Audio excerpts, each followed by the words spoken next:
Hello, my name is Rossella, and today I'm going to do the D paper included in this book. Don't forget to share it, like it, and subscribe to my channel if you haven't done it yet. You can also find me on Facebook, Instagram, and TikTok. And you can visit my website, virtuoso.com, where you can see all the material that I publish. It's quite a lot. I hope you like it. Bye! The first section, as ever, is related to rhythm, and we have 5 questions to answer. In the first one, we need to circle the right time signature for each of the given bars. First of all, we need to see things from a distance and see what catches our eyes. In this case, and in the first case here, there is this quintuplet here. This means that it's 5 in the space of 4 of the same kind. So we have 4 semiquavers here, which are equal to a crotchet. If this is a crotchet, we are in 2/4, and this is also a crotchet. So we have 4 semiquavers here, 4 semiquavers here. The answer is 2/4.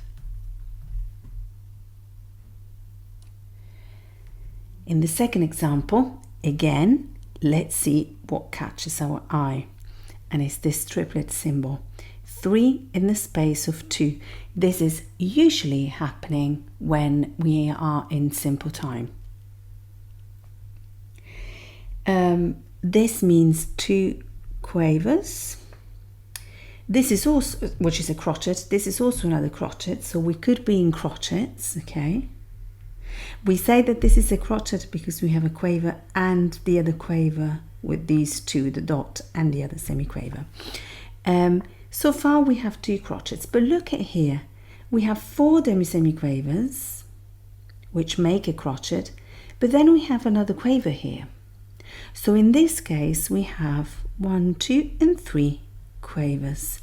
This means that this is an irregular amount of beats. We call it irregular because it's not possible to split it into halves. And in this case, we can have, this is missing one. And in this case, and we can have either 4 plus 3 or 3 plus 4. The reason is that is the composer's decision. It depends on how the phrases go or how the lyrics are, if there are lyrics. So it's all very changeable. And in the same piece, it can change as well. So you can do a bar in 4 plus 3, the other bar 3 plus 4. Does it make a difference? Yes. If I will be soon publishing videos about this. Watch this space and sign up to my channel so you will be the first one to watch the videos and tell your friends about it. So 7/8, 7 quavers. Last one. We have a duplet symbol here. This means that we are in compound time, and it's 2 in the space of 3 of the same kind. Now listen carefully. We have 3 semiquavers here floating on their own. I think that the time signature is 12/16. Simply also because here we count in crotchets, here we count in quavers, and none of them would fit with these 2. But also we can see that the bar is really long, and we can see that here we count in semiquavers as well, and it's an odd number of them. So here we have 3 semiquavers, 1, 2, and 3. Here we have 3 semiquavers, 1, 2, and 3. And here we have 1, 2, and 3 semiquavers. There you go. So the answer is 12/16. And with this, we have we've completed the question.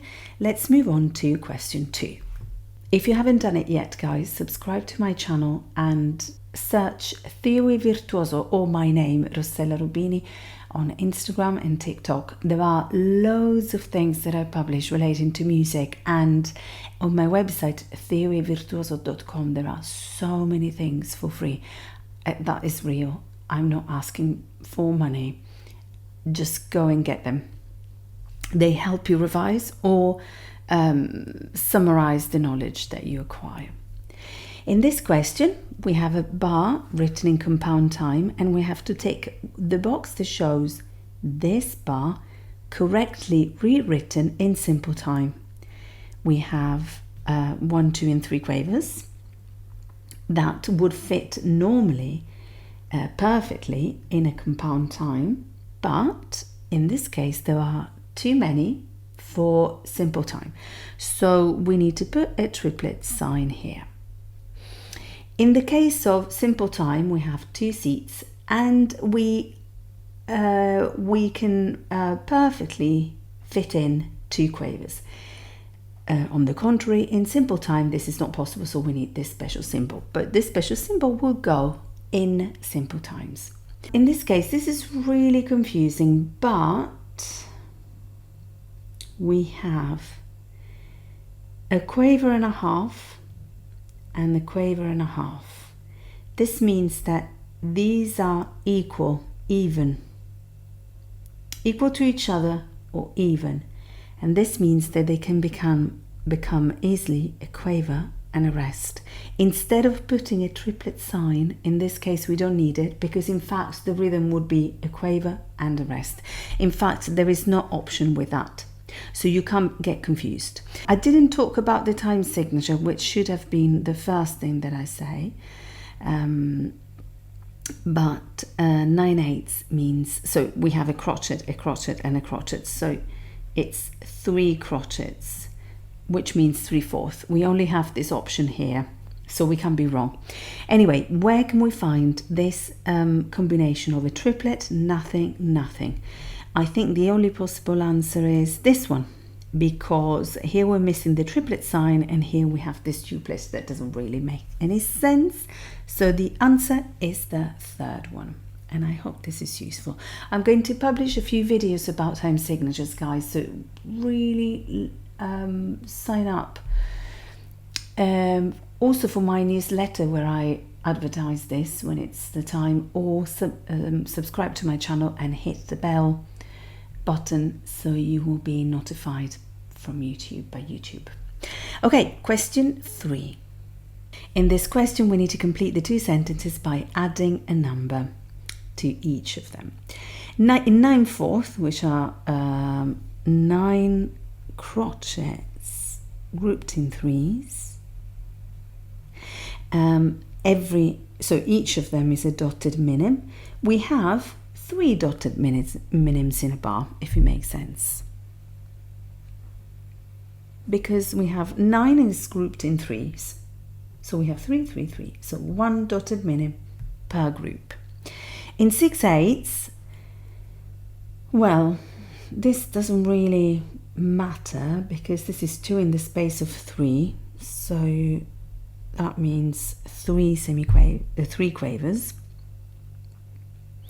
This is equal to, so each quaver equals to 4 demisemiquavers, so equals 4 demisemiquavers. Therefore we need to do 4 times 3, 12. To be honest with you guys, in this question we don't really need to know the time signature, because this is always equal to 3 of the same kind, so it doesn't really matter the time signature we're in.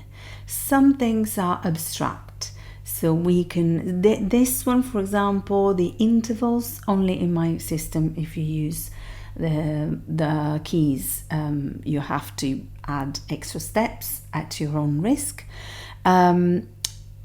We can just answer without knowing too much, but it doesn't really matter. Question 4. In this question we need to tick the only box that shows the bar correctly grouped. We are in 3 halves, which means 3 minims, and I'm going to write it here, 3 minims. We need to find the bar that shows the 3 minims correctly separated and correctly indicated. If we have a bar in which we have more or less than a minim grouped, that is incorrect. The 3 parts need to be even. So we have, this one is correct here because they are grouped together. Sorry, hold on. This one is incorrect because they make a crotchet. In this case, we have less than a minim, a crotchet and a crotchet, which is a minim. In this quaver here, floating on its own, no, that's impossible. But in this case, we might be correct because we have the crotchet, the quaver, and the other quaver here presented as two semiquavers. Then we have a syncopation. This whole group is a syncopation, a quaver, a crotchet, and a quaver. And this is all together makes it a minim. This is a crotchet, and this is the other crotchet. I think that this is it. So the minims will split like this. And in fact, we have this C. There is tied because it's impossible to merge these two together. Here we have the same mistake as here, so the answer is the second one. Also, you can tell that here we have a crotchet. This is all really confusing. You can clearly see it if you try to play this. Where do I start counting? Anyway, question 5, the last one of the section. In this question, we need to tick or cross each box to show whether the rests are correctly or incorrectly added. And to do so, we not only do we need to see whether they add up correctly, but also they need to be presented correctly or grouped correctly. So let's have a look. The time signature is 12/8, which means 12 quavers. We have 1, 2, 3, 1, 2, 3, 1, 2, 3, 1, 2, 3. Okay, so this is the typical mistake that we make when position 2 and 3 of the three quavers in compound time. Position 2 and 3 is merged. It's wrong. Here we will need to have 1 and 2 quavers. On the contrary, if the rest were at the beginning, so covering the first two positions, then we can have this. So we can merge the two quavers. Sorry about this. This is this is a rule that we need to remember. It's one of the rare things that goes. It sounds like an exception to the rule, but anyway. 1, 2, 3, 1, 2, 3, 1, 2, 3. Okay. And then look at here. 1, oh my God, 1, 2, no, this is so wrong. I'm so confused. 1, 2, 3, this is missing a quaver, semiquaver. This is missing a semiquaver. Okay, so in this case, we would have here a semiquaver, right? So this is position 1 and 2. So in this case, we can have this. It's exactly what I said for this first bar, but it happens here in a different way. So this will be the right way of presenting this. 1, 2, 3, 1, 2, 3, and then 1, 2, 3. That is correct. And the movements are 1, 2, so this is 1 and 2 and 3 and. Sorted. I love this, don't know why. Section 2. This section relates to pitch, and we have 4 questions. In the first 2, we need to tick the box that shows the right name for this note. This is the tenor clef, and to read it, we do treble -1. Sorry, -1, treble -1. If you don't know what I'm talking about, please go and watch the videos 1A, 1B, 1C, and 1D. Linked below or on the card up here. They will tell you everything you need to know from grade 0 to grade 8 plus. Anyway, treble -1. In the treble clef, this will be called D, -1 is C. In the second question, we need to tick the box that shows the correct enharmonic equivalent of this note that is called Re double flat. And to do this, we need a keyboard, and I am going to write it here. If you want, you can download one for free from my website, theoryvirtuoso.com. Under the page resources, it's all free. This note, Re double flat, so this note here, the enharmonic equivalent is a note that has a different name but the same sound. So this note could be called B sharp or C. In this case we have C. There you go. There's no B in this thing. So this note can have three names: Re double flat, Do or C sharp. I hope this is clear. Question 3. In this question we have a bar to transpose up a perfect fifth that is 3.5 tones up. And we need to take across the boxes to show whether the transposition has been done correctly or incorrectly. Let's have a look. We need the keyboard and I'm using this one, but I need to rub out this because I think it's going to be confusing. Anyway, 3.5 tones up. The key is in E major. It could have been also in C sharp minor, the relative minor, because they share the same key signature, but in this case it doesn't really matter. Let's consider that this is in E major because we don't need to know this for the purposes of this question. So E, now we take the key as a note. So E, 3.5 tones up, so I need to be down here. Let's see what we find. 1, 2, 3.5, B. So the new key should be in B major. The number of sharps included in the key signature of B major or G sharp minor is 5, and they are correct. So yes.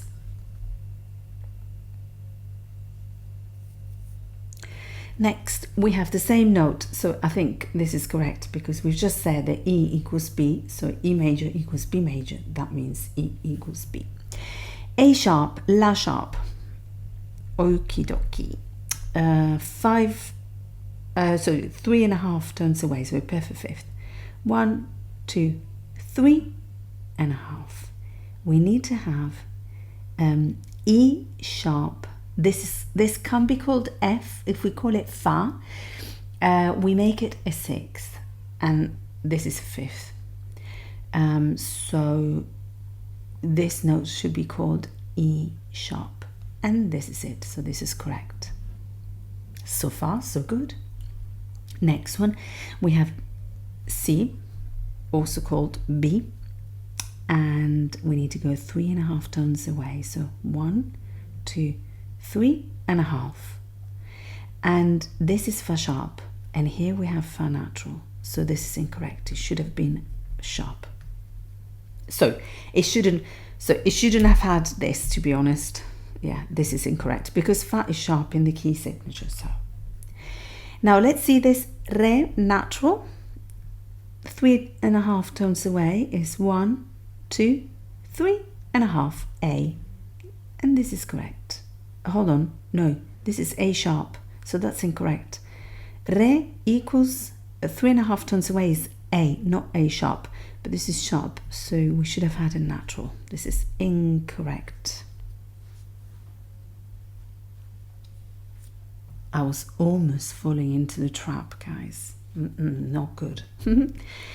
Question 4. To answer this question, we need to know this memorime. If the pitch you want to know, middle C, are you above or below? This is included in one of the videos that I mentioned before about the clefs.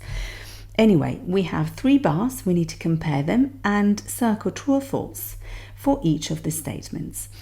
So let's see what middle C is. In bass clef, middle C is here, so this melody is around middle C.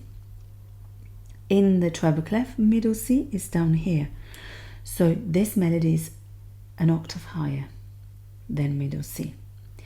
In the tenor clef, middle C is here, so this melody is an octave lower. So we have in order the tenor clef, the treble clef, and the the bass clef, and then the treble clef is the highest. So the lowest is C, the middle part is A, and the highest is B. The examples, it's so confusing that we call the notes ABC. Sorry guys, but that's me when I do the tutorials. Anyway, C, middle C, example C, question C. Oh dear. B and C are the same pitch? No, they are all at different octaves, so no. A is 1 octave higher than C. Yes, it's visible here. And A is 1 octave lower than B. Yes, absolutely. This summarizes everything. It's quite useful actually. We can say also that A is middle C. So, done. This is done very quickly. I hope it was useful. Don't forget to share this video with your friends. Section 3. Okay guys, here we need to be ready for a long section, also sometimes painful in the case of question 3 and question 5. But I am publishing some guides where you can actually have the help answering the questions, for answering these questions step by step. They can be found on my website and I link them up here. Anyway, if you want to know also something very useful about keys and scales, you can watch the videos 2A, 2B, 2C available in one of my playlists here on YouTube, or you can click on the card up here. In these videos I say that the key signatures with flats have always the same shape, which is a zigzag in descending shape. We can see that this one is incorrect, and we can see that this one is also incorrect because it starts from the peak here, which should be for the second note. So we are left out with 2 clefs, and at this point we need to see which one is starting on the right note. The first flat in every key signature is B flat. Middle C in tenor clef is here, so the previous note is here in the middle, okay, in the space, and this one is too low. This is La flat, A flat, so this is incorrect, and the right answer is the bass clef.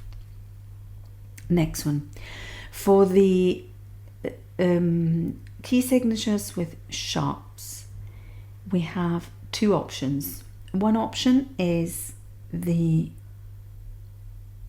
3 curves, of which the second one is longer. In the case of the tenor clef, we have a so the 3 curves are going up in an even way. This one could be correct because it's the same shape. This one could be correct, it's the same shape. This one is incorrect. The shape is not really, it starts on the second curve, so no. This one could not be correct because we're missing this low note. It starts from this peak here, so although there is a pattern, there is, yeah, it's incorrect. Also, it starts from middle C, so no. Now we are left out with 2 key signatures, and as you can see, they start on the same note, but they are called in a different way. Which one is Fa sharp? Not this one, because F is here between the 2 dots. The bass clef is called F clef, and if you watch my videos you would know this very, very well. So this is the right answer. This is incorrect because it doesn't start from the right note as for this one. I hope this was useful. Question 3. Okay guys, in this question, stay with me. I make it as quick and easy as possible. First, we need one of the most important things of the world to know: the order of sharps and flats.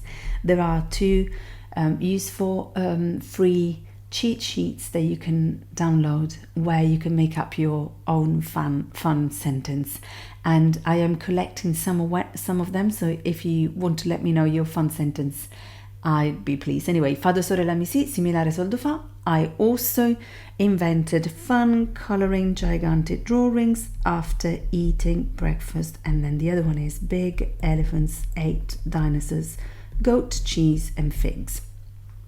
Okay, in the first example we have flats. So we're going to read the notes in the right clef and mark it here. We have so flat, La flat. You need to know the notes both as do re mi and ABC. Don't tell me that it's confusing, please. E flat and Re flat and then B flat. Okay, this is a typical major key because we don't have much to think of. We've got 5 flats in our key signature, and we go to the penultimate, which is Re flat. D flat major is our key. There's no minor key because nothing has been raised, but we will talk about it later on, I'm sure. In the second example, we have flats and 1 sharp, and this is when the note has been raised. Please go and download the cheat sheet about scales, the minor scales. You will see that the 7th degree in a minor key is always raised, unless we're talking about a natural scale, but in a music piece it has to be raised, unless you use the modes, but I don't think they're going to use the modes for a theory test. So this is the leading note, and the tonic is a semitone above, so fa sharp plus 1 semitone equals G minor. In fact, G minor is the relative minor of B flat major, 3 semitones above, and B flat major has 2 flats, and here they are. Okay, next one, sharps. Oh, look at here. Raised, backwards. This is a melodic scale. Raised, I know already that this is the 6th and 7th degrees because 6th and 7th, because they have been naturalized afterwards, of course, is a melodic scale up. It has 6 and 7 degrees raised. On the way down, it comes back to natural. So we know this is a 6 and 7, and this is the 1st degree. So we are in C sharp minor. Yeah, this bass clef, this is C sharp minor. Do you want to prove? Yeah, let's do it properly then. We have La sharp, B sharp, you see that they don't make any sense. Then we have Do sharp, then we have So sharp, Re sharp, Fa sharp. So you can see that this is the leading note, and in fact this has been raised, and so there is a gap here. The gap means that this has been raised, and the key signature is made up of 4 sharps. 4 sharps means E major, D plus 1 semitone, E major, and E major is the relative major of C sharp minor, so it is C sharp minor. Next question. I hope this was useful, guys, by the way, and please let me know if this is useful. Also, I'd like to know if you knew this before, if your teacher has taught you this, or if this video has radically changed the way you answer this question. Thank you so much. Question 4. In this question, we need to take the box that shows the note, the correct note for this scale of B major. B major, okay. B major has 5 sharps, and we know this because B minus 1 semitone is A. Then it's fun coloring gigantic drawings after. So we do the order, we write the order of sharps until we reach the semitone before the tonic. And now we see which notes are included in this key signature. This is C. We should have La sharp because it's included, so that's the first answer. Sol, Fa, Mi, Re. Is it included? Yes. So this is another sharp.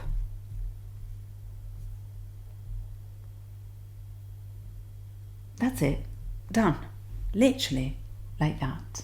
Easy, right? I'm beating the records of answering and explaining the questions in the shortest space of time ever. Question 5.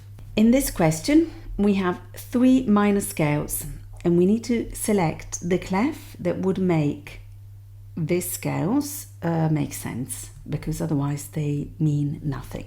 As ever, the order of sharps and flats. Fun, colouring, gigantic drawings after eating breakfast, and then big elephants, 8 dinosaurs, goat, cheese and figs.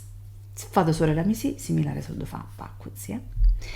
Now, there's no shortcut for this. We have to try each clef and see the first one that makes sense.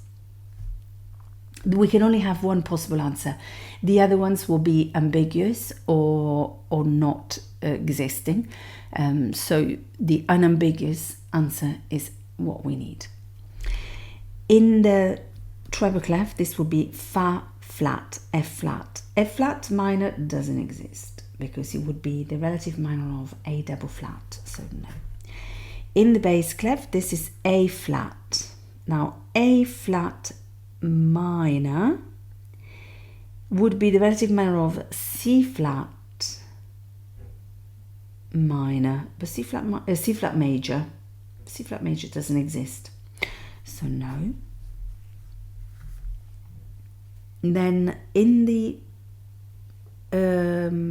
alto clef, this note will be G flat, but G flat minor doesn't exist because because it would be the relative minor of B double flat, please. The answer is the tenor clef, and the scale is E flat minor. The second scale is with sharps, and if we read it in treble clef, this would be G sharp minor. G sharp minor is the relative minor of B major, and B major has 5 sharps, which will make sense. We need to flug up here the 6 and 7 degrees. Look at this. This is the leading note, and it has been raised. This is G sharp minor. This is the treble clef, G sharp minor. Melodic.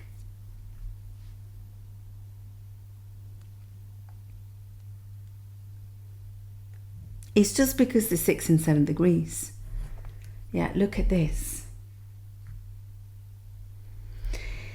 The last one, let's see, in the treble clef, this would be D minor. D minor is the relative minor of F major with 1 flat. Look at this. No, we expect a natural scale here is descending, so there's no raised keys, and the only one could be this one, but in this case is flat, and this means that this is a natural scale, so it's the descending melodic scale. Okay, go in and take the cheat sheet that I'm talking about, because you will see there that the 6 and 7 degrees of the melodic scale are raised on the way up, but then the scale becomes natural on the way down. This is clearly not raised, so we can't talk about a harmonic scale. In this clef, the bass clef, this would be called F minor. F minor is the relative minor of A flat, and that could be because we have 4 flats. So I think the answer is B flat, but it's the bass clef, and this is F minor. Let's see, we've got E, we've got D, we have B, and we have A. I think the answer is the bass clef. And because this is a tutorial, I double checked, and I think that the answer is the bass clef. If we are not sure, we can always exclude the other 2 options. In the alto clef, treble +1, this is E minor. E minor has sharps because it's the relative minor of G major with 1 sharp. In the tenor clef, this would be C minor. C minor is the relative minor of E flat major, and it has just 3 flats, not 4.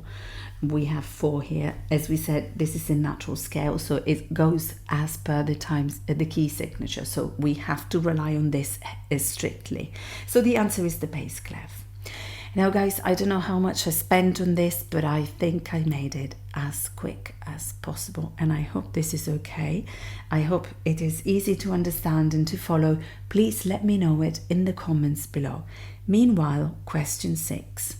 In question 6, we have 2 chromatic scales, and we need to indicate whether they've been correctly or incorrectly written. We don't have so many rules in the chromatic scale, but the 2 that we have are important. And as ever, my keyboard is awful and unnecessarily long. I hope it's big enough. And I never know how to go with my fingers anyway. Oh my God, let's do it this way, shall I? Oh, it's so confusing. So this is D sharp, okay? So Re sharp, no, I'm still, oh my goodness. Re sharp, Mi, Fa, Fa sharp, Sol, So sharp, La, La sharp, Si, Do, Do sharp, Re, Re sharp. Correct. Ah, satisfying. Next one. How did I do it? Oh, I can do it this way. La flat, treble clef. Sol, So flat, Fa, Mi, Mi flat, Re, Re flat, Do, Si, Si flat, La, and So sharp. Okay, this is correct. So the sound is correct, but we have to finish with A flat. So we can't use an enharmonic equivalent for the starting and last note. So this is false. It has to be A flat. I hope you knew this rule. Let me know if you didn't know it. Question 7.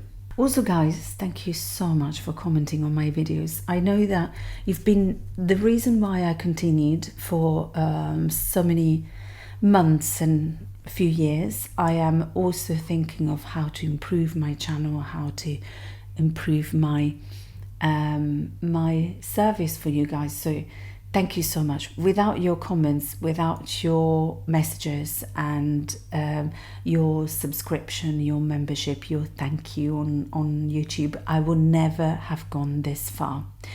And thank you so much. In this question, we need to circle true or false for each of the statements. This is the supertonic, so the 2nd degree, and there is a cheat sheet about this, so go and take it from my website, resources. This note is Re, of E minor. So the supertonic is the 2nd degree, is Fa sharp, not Re, so this is false. Also, this is the previous note, so it can be. This is the leading note. Oh, I love this. The leading note is the 7th degree of C sharp minor. It should be a semitone below. This is a tone above. False. Nice. It should have been B sharp, sorry. Not B double sharp. B sharp. Yeah. And this should have been Fa sharp. Sol is the submediant of B flat major. Okay, the submediant is the annoying name for the super dominant, the 6th degree. So of B flat major, first we count Si, Do, Re, Mi, Fa, Sol. G. Is G flat or natural or sharp? Sharp, impossible. It's not flat because B major has just 2 flats, B and E. So this is correct. Oh, okay, sorted. We finished the section. I hope it was useful, and let's move on to section 4. This section relates to intervals, and we have 3 questions, each of them going a little bit further. In the first one, we need to tick the box that shows the correct name for each interval, and first we need to read the notes correctly. This is C and this is La sharp. Okay, this is if you think of a scale, this is a semitone below, right? If you swap them round, it's a semitone below. So is the supposed leading note of a supposed scale, B minor scale. For the 7th and the 6th, I use the flipping over technique. We reverse the interval by writing either this note up or this note down. I'll put it down for no reasons. The 2nd, I forgot sorry guys, I forgot the keyboard.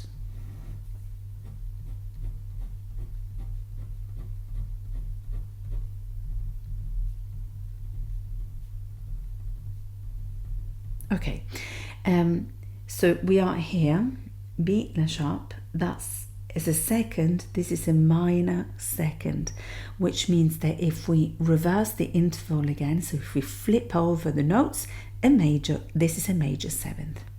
A major 7th reversed is a minor 2nd.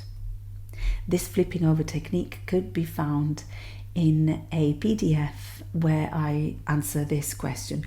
Also, there is a TikTok video about this that I link above, and also I think I made it as a short, so go and have a look. First we count the interval 1, 2, 3, 4. This is a 4th. We can already exclude the diminished 5th, by the way.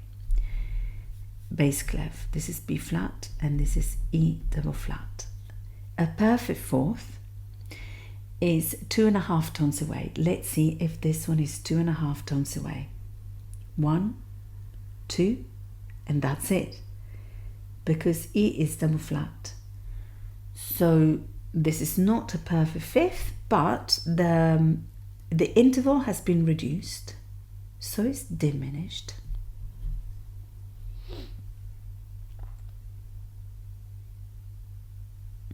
Last one, Do sharp and Re sharp. This is this is a compound interval because it's bigger than an octave. So to calculate it, we raise up one of the notes or lower down one. I'll just put this up. So Do sharp Re is a 2nd, and it is a major 2nd because we have 2 semitones. So this is a compound major 2nd, there you go, or a major 9th. That is not here because this is incorrect. I hope it was useful.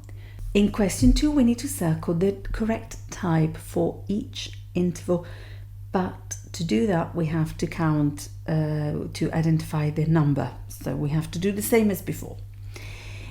B flat, don't fall into the trap, and Re. This is bigger than an octave, so we raise it up just to make it simple. This is a 2nd, and a major 2nd is 2 tones away, so 1 and 2. This is a major 2nd, so the interval is major. It doesn't really matter if it's compound, the type is the same. A compound major or a 2nd or a major 9th. Next one, La sharp and Do sharp. It's a 3rd. Let's have a look. 1.5. So to have a major 3rd, we need to have 2 tones. We said that here, but here we have 1.5. So the interval from major has become minor. There is a cheat sheet about intervals. It's quite useful. Go and take it, all for free. E flat and La. Now, this is a compound interval. Doesn't really matter. We put this down and we count. This is a 4th. 1, 2, 3, 4. A perfect 4th is supposed to have 2.5 tones. Let's see. 1, 2.5, but then we have another half. So instead of being perfect, the interval has been extended, so it has become augmented.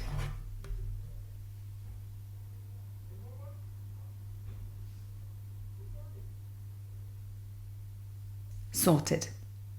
Question 3. In this question, we need to write the notes higher, put them higher than the given note. In the actual exam, there is online, you would have to drag the notes towards the stave. We need a keyboard. I write it here.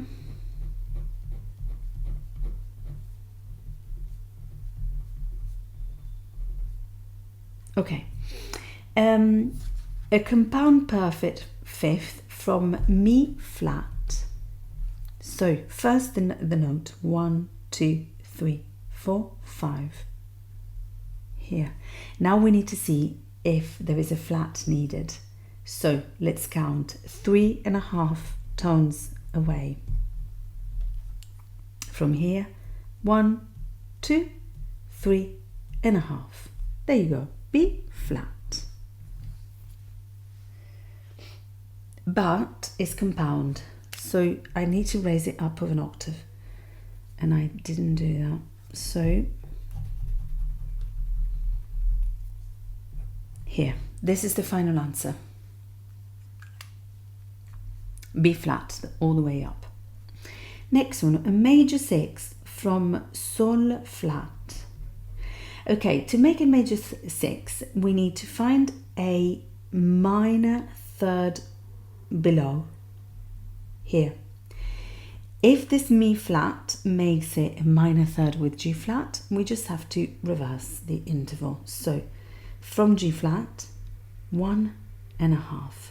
This E flat makes the interval a minor third. So we only need to raise this up to make it a major 6. That's it. Done.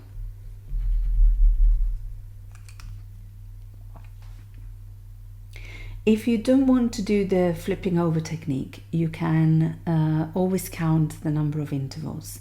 A perfect octave is 6 tones away. A major 7th is 5 tones and a half.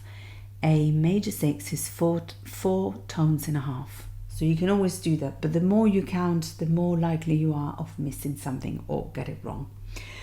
Mi sharp. Oh my goodness. Minor third from E sharp is 1, 2, 3. It's Sol. Let's have a look. Which type of Sol? So we are on E sharp here. 1.5. G sharp.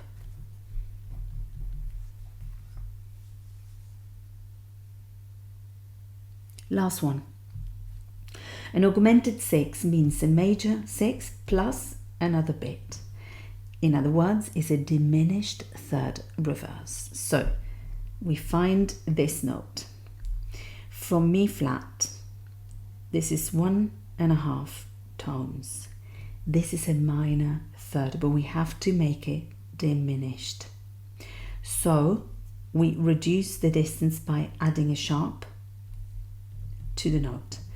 If we reverse it, this diminished third becomes an augmented 6. So we need to write Do sharp here. Okay, I hope this is useful. Alternatively, as I said, a major 6 is made up of 4.5 tones, and you have to find a note that is 5 tones because there is a semitone added to it. I hope this is useful. Shall we turn the pages together? Let's do it. In this section, we talk about chords, and we have 3 questions, each of them going deeper and deeper into the chord topic. First, we have a melody, and we need to get rid of the passing notes to find the chord that is behind this melody, and then we can identify the chord as being either one of these, 1, 2, 4, or 5. They will make a cadence in the end, which we don't need to identify here, but we will need to identify it in the second option. Okay, so first, in the second question, first the key, I think, is G major, 1 sharp, it's G major. We start with a G major chord and we end up on G, so it's G major, it's not minor. Now, to find the passing note, we need to put the notes in order, so you have the 5 notes, so you can play all of them within so if you put your hand on the keyboard, imaginary keyboard, and you have one finger on each white key. The order of the notes is when you put them like one after another, so that you don't have a funny shape of the hand. You have this shape, one for each key. Okay, I hope this is useful to know. This is like clear. In this case, if we go all the way up, we find them in order. So re, mi, fa sharp, and la. Now, if we play these notes, we find re, mi, fa sharp, la. We can see that this note is not part of the chord, because to have the chord, we need to have one on, off, on, off, on. So in this case, E is a passing note. The chord that we find is a chord on D, which for G major is the 5th degree. Sol, la, si, do, re. 5th degree. 5. Chord 5. We are in G major and we have sol, si, sol. This. Of course, we're missing the final one. This is 5-1. Okay. If you are not sure that this is the G major chord, what you need to do is to try to add a note up to see if it makes sense. So if you find one of them, or for example, if this sol and si are in fact the last two notes of the chords, we should have a note here. There is E. Okay, E, G, B. E for G major is the 6th degree, so we don't have this. We don't have it here on the list, so that's incorrect. Okay, I hope that this is useful.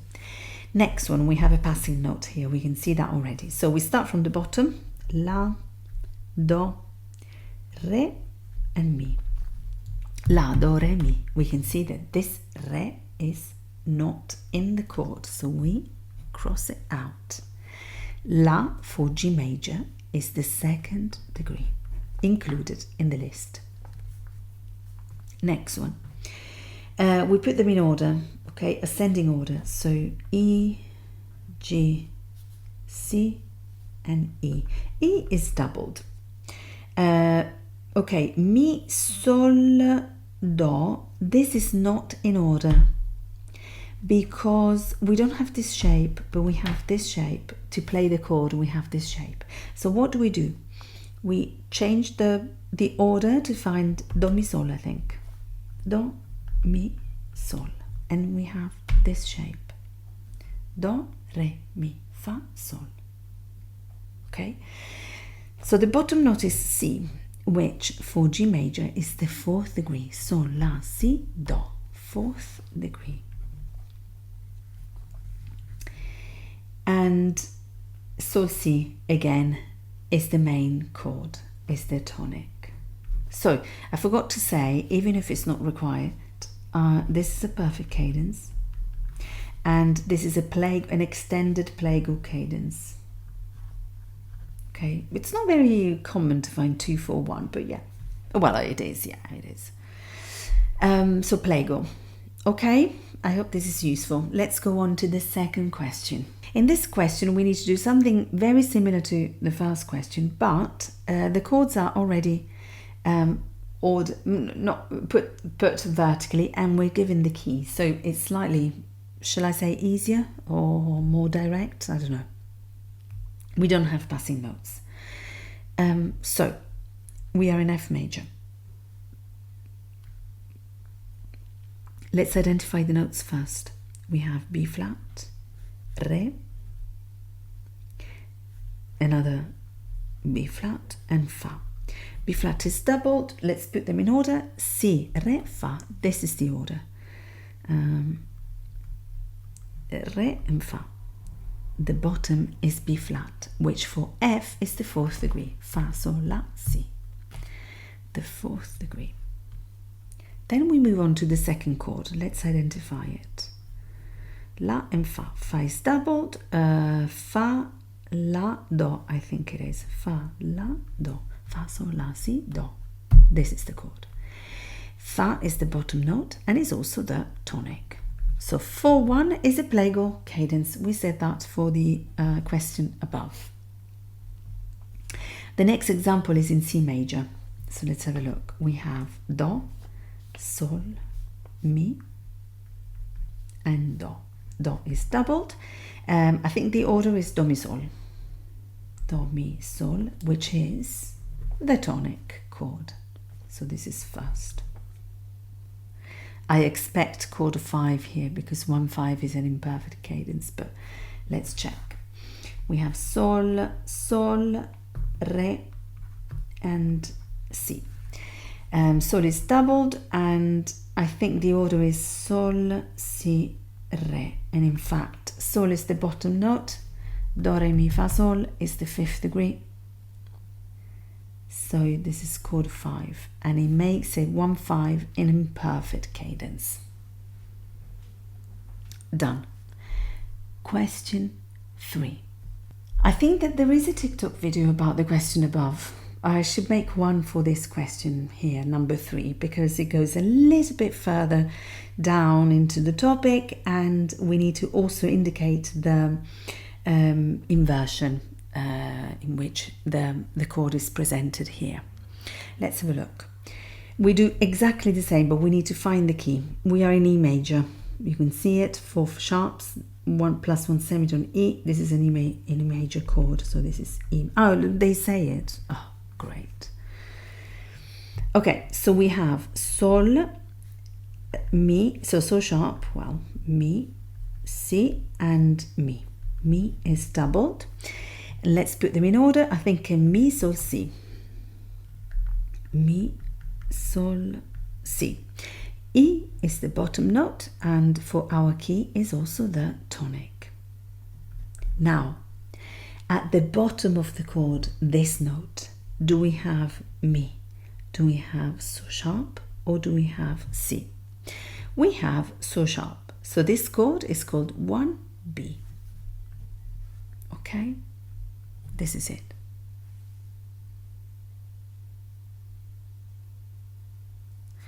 Next one, we have Mi, Do sharp, Mi, and La. Mi is doubled, and I think it's La, Do, Mi is the order. La, Si, Do, Re, Mi. So La, Do, Mi. At the bottom of our chord is La, which for E major is the 4th degree. Mi, Fa, Sol, La, 4th. Now at the bottom of our chord here on the score, do we have La, do we have Do sharp, or do we have Mi? We have Mi. So this chord is chord 4C. Okay. I see some graphs in the exam paper. I don't think you need to spend time doing it, because if you do it just here, that's fine. Next one, we have C, we have Fa sharp, we have C again, and we have Re sharp.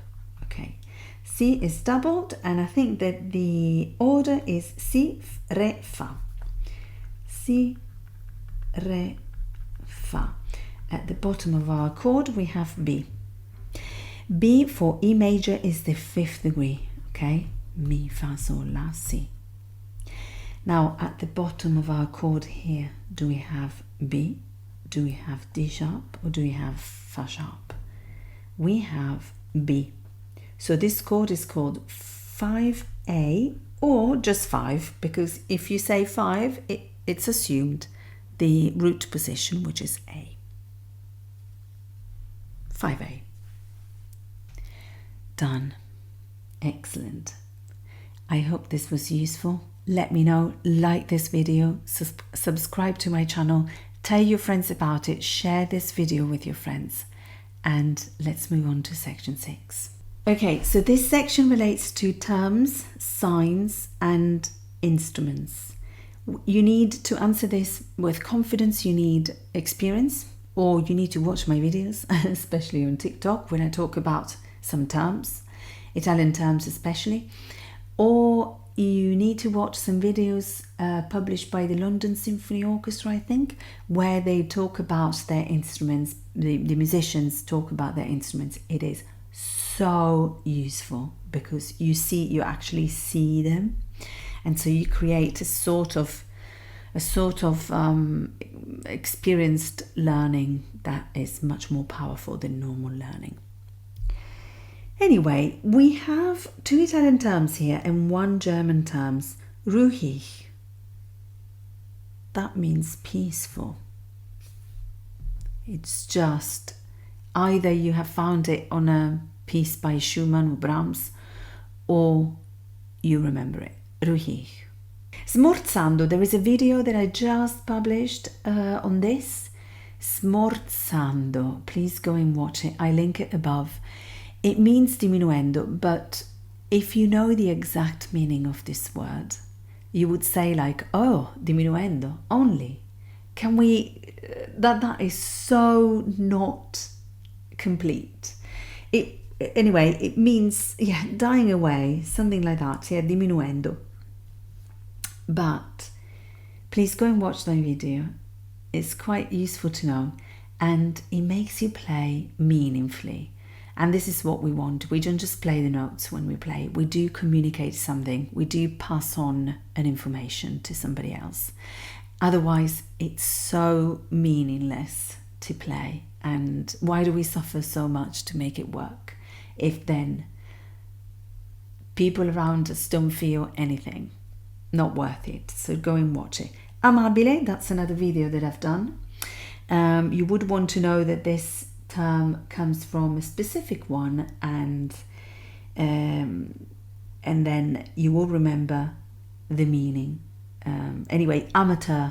Amateur comes from the same kind of root, amateur, or amable, amicable. All of them relate to a specific word in Latin and then in Italian that will make you play this melody, amabile, in such a way that everyone will turn around and say like, what? So I don't know the meaning here. No, with passion. Pleasant. Oh dear. Yeah, pleasant, yeah. Pleasant is okay, but yeah, you need to know the meaning of this. To know that pleasant, yeah, it says that, but it doesn't really make justice to the real meaning of this. So do go and watch my videos on TikTok. Sometimes I publish them also on YouTube, but if you go on TikTok and type Theory Virtuoso, you'll find them. Question 2. Okay, to answer this question, you only need my cheat sheet, and go and take it for free on my website, theoryvirtuoso.com, resources, and get this, ornaments. An ornament with two notes very close to each other is very close in terms of space of time, so very, very quick, is an acciaccatura. I'm also going to publish a video about how to interpret the acciaccatura, appoggiatura, mordent, gruppetto, etc. So watch out this space. 3 notes is an upper mordent, because the appoggiatura is just 2 notes. The upper turn is 5 notes and the trill is multiple notes. So this is an upper mordent. Sorted. Question 3. Here, the pieces of knowledge that I mentioned before are necessary. Senza sordina means to play without a mute. Yes, sordina is something that makes it muffled. It could be on the piano, it could be on the trumpet, whatever. Well, not whatever, or violin, the viola, violin. Some instruments have the sordina, some others don't. The corno inglese, cor anglais, uses a double reed. Yes, it does, yeah, it does. The double reed like the oboe. A viola can be played arco, yes, of course. This is when we say this is the opposite of pizzicato, okay, opposite of pizzicato, that means plucked. And then we go back using the arco, which is the bow. This is equal to bow. The side drums produces notes of definite pitch. No. Tamburo, no. The trombone is the highest sounding woodwind instrument. Oh dear. No, it's the almost the opposite. Trombone only means big. A big instrument can only produce low pitched notes. So this is false. Section 7. My God, that was so quick. In this section, we need to observe a piece of music there is written down, and we need to answer a few questions, 5 actually. In the first one, we need to compare the violin part of bar 5 that I write here. Treble clef, bar 5, it's a B, with these ones, and take the only correct statement as ever, the memorime. If the pitch you want to know, middle C, are you above or below? Middle C in treble clef is down here. Middle C in the alto clef is here. This is it's here. So this is around, let's say around middle C. Well, middle C is at the bottom of the thing. This is an octave above. In the treble clef, in the bass clef, middle C is this one. So this is just below middle C. This is just above middle C. And in the tenor clef, this is also middle C. So bass and tenor are the same. A is just above, is B and C plus 1 octave, and the original is A plus 1 octave, so 2 octaves above middle C. B is correctly written 2 octaves lower. No, B and C are the same, so this is no. A and B are not the same, so no. B and C are correctly written 2 octaves lower. Yes. Yes.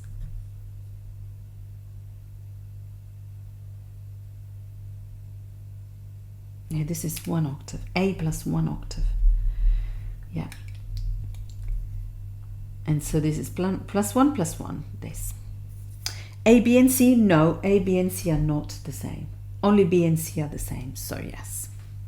If you do this kind of maths equivalences, it's easy to answer this, because in all the questions apart from the correct one, we have the wrong combination of couples.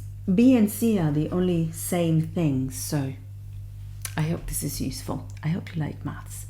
Question 2. We have some terminology to know here. Doloroso means pleasant. No. It's painful. Painful. So no, lento doloroso says, that means, yeah, very painfully, and sweet as well. The highest note in the music is Re. And the answer is correct. Yes. Yeah. The piano plays a do, but Re is in the violin part, bar 4.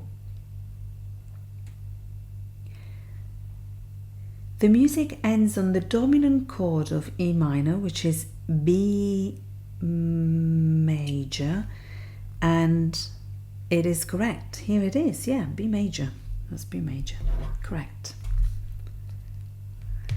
There is a time bar 7 in the violin part. Yes, there is, and here it is. The 2 fa sharp are tied together. They become a crotchet and a half. So yes, that's not a slur. Finally, there is an interval of a diminished seventh between 2 notes in bar 5 in the violin part, and the answer is correct. That Re, Do, it's an augmented second reverse, so yeah, it's diminished. Lots of true things. Question 3. In question 3, we need to tick the box to show which instrument will play bar 1 to 4 of the violin part without struggling. I would say the flute, because the cello is too low, bassoon is definitely low, horn in F doesn't really reach the highest pitches there, re and do, so I think the flute is the only one that could play that, and it could play actually the rest of the piece without struggling. So yeah, the flute. And question 4, how many times the leading note of E minor, which is D sharp, appears in bar 5 to 8 of the violin part? The answer is 2, and here they are, only 2. So yeah, 2. Final question. In the final question, we need to complete the sentences by adding a number. In bar 7, we have the loudest point of the music, which is not really loud because it's mezzo forte, so almost forte. Still is the loudest of the piece that starts pianissimo, very quiet. The tempo changes in bar 8 because we have a ritardando, slowing down. And with this, we have completed the last paper of this 2023. I am looking forward to receiving the 2024 one that will hopefully come out very soon. Meanwhile, I thank you for watching and see you in my next video. Bye! Thank you for watching my video. I hope it was useful. Don't forget to leave a like down there and share it with your friends. If it was useful for you, it will be useful for other people too. Now, if you want more sample papers published by ABRSM, click here and find the video you're looking for. In the meantime, I would like to thank all the ones who are messaging me and leaving comments. You know that I always read them and I always reply. And thanks to all the ones who are telling me that thanks to my videos, they have improved and feel more confident. This makes me so happy. What else to say? Happy music, everyone. Bye.